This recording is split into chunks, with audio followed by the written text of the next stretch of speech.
ועדת האות החליטה להעניק את אות אהבת העם והארץ של הגרעינים התורניים לשנת תשפ"ה בתחום חיזוק היהדות למיזם תפילין לכל יהודי, אותו ייסד מני אסייג, שאני מתכבד להזמינו לקבלת האות.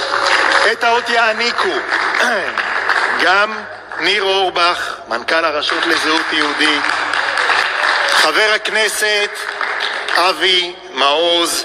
מני, בבקשה.